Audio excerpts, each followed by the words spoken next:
Currently, the United Nations is drafting an arms trade treaty to impose strict worldwide controls on firearms.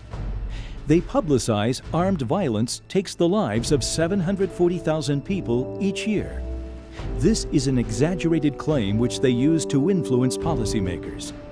Of that 740,000 number, they allege 490,000 are non-war-related homicides, and 250,000 deaths are directly or indirectly due to war. According to a recent study, those alleged figures are too high and are out of line with other research. The UN claims the figures are based on global homicide rates and statistical models they refuse to publish. Until thoroughly documented data is made public, the UN's claim is unsubstantiated. The Arms Trade Treaty demands worldwide gun registration and the destruction of all small arms. The treaty is backed and funded by IANSA, the International Action Network on Small Arms. IANSA is an international non-governmental organization that is financially supported by 120 countries, including Great Britain, Brazil, Canada, and Japan. IANSA played a significant role in the Australian gun ban legislation in 1997.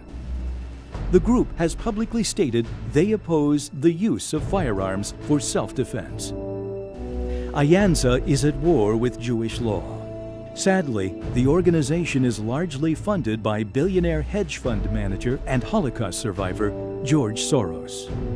From 1979 to 2007, Soros's foundation, the Open Society Institute, has donated billions of dollars to promote his anti-American radical leftist worldview agenda. They support the election of political candidates who share their view. They subscribe to the notion of bringing American foreign policy under the control of the United Nations. And they have funneled tens of millions of dollars annually to gun control organizations in worldwide support of stricter gun control measures. Should IANSA and the UN succeed with their global gun control agenda, a non-elected body of bureaucrats would take the issue of gun control out of the hands of the U.S. electorate and undermine the Constitution.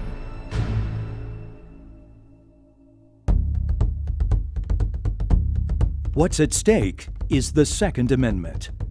The language of the Second Amendment to the Bill of Rights is straightforward and very clear. The right of the people to keep and bear arms shall not be infringed. This right to keep and bear arms is not something given to us by our government. It's a pre-existing right, as in a God-given right.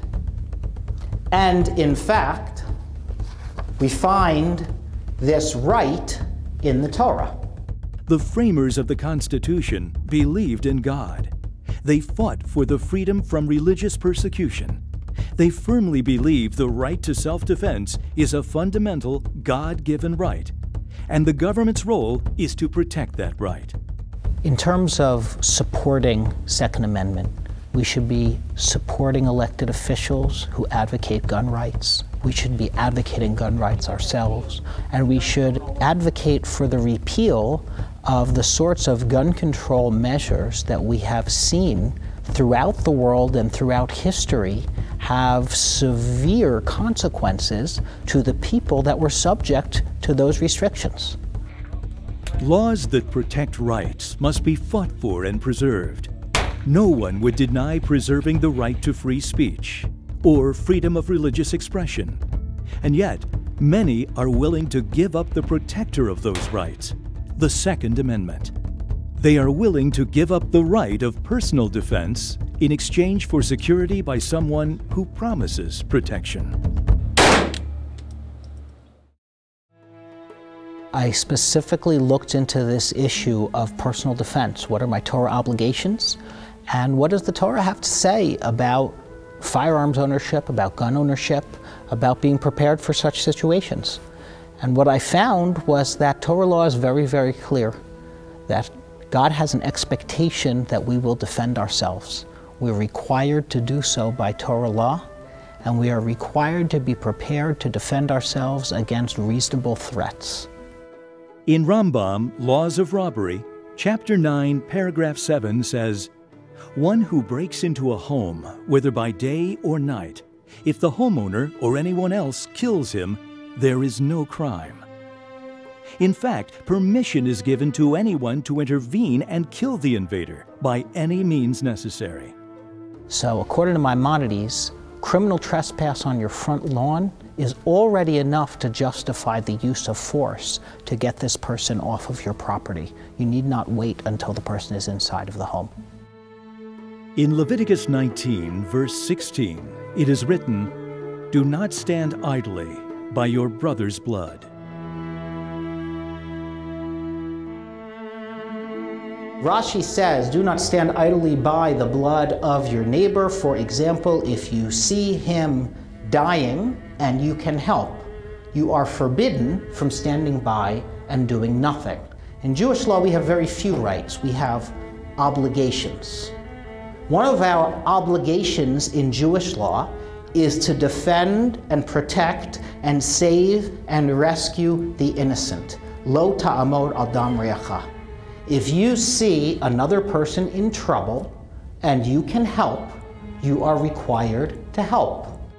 Contrary to the opinion of some Jews and Christians alike, the interpretation of the sixth commandment, "Thou shalt not kill," does not forbid the use of deadly force for defensive purposes.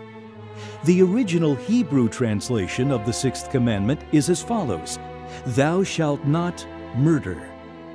The two words kill and murder have dramatically contrasting meanings.